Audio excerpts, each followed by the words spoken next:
Ja sam Tin Rapo i danas se nalazimo u centru udruge Amazonas. Budući da ste u studiju već vidjeli nekakve osnovnije stvari, danas ćemo pokazati neke naprednije i teže stvari. Trening započinjemo zagrijavanjem i osnovnim pokretima.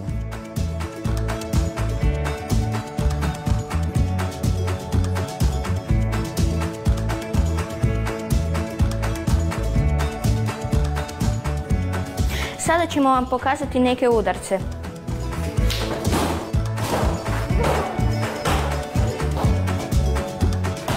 U ovom sportu nema nasilja jer se udarcima izmičemo.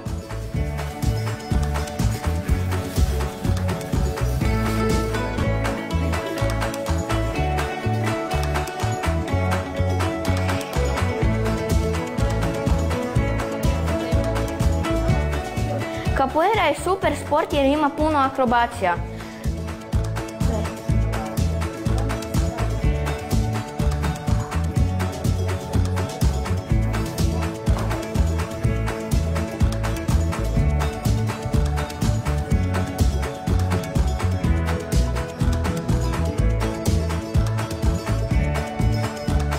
Capoeira se inače igra u krugu kojeg zovemo hoda. Sad ću vam pokazati kako to izgleda.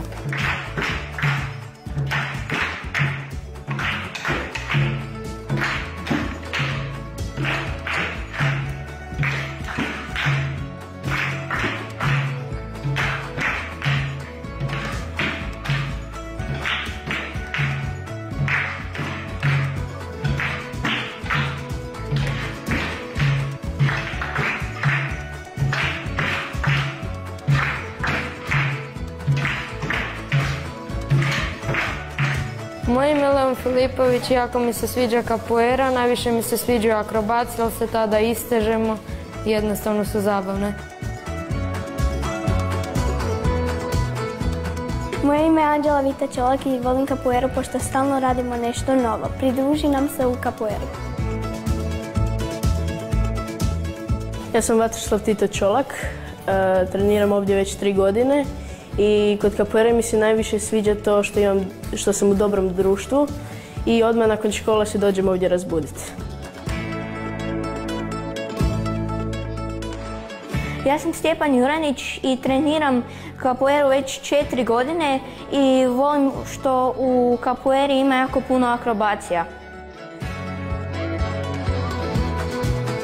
Ja se bavim capoeirom već preko 11 godina. Ovdje sam od kad sam bio mali, iz osnovne škole sam došao i tu sam stekao jako puno dobrih prijatelja. Jako dobro sam se razvio, znači fizički pomoglo mi je tjelovježba, zdrav život i slično.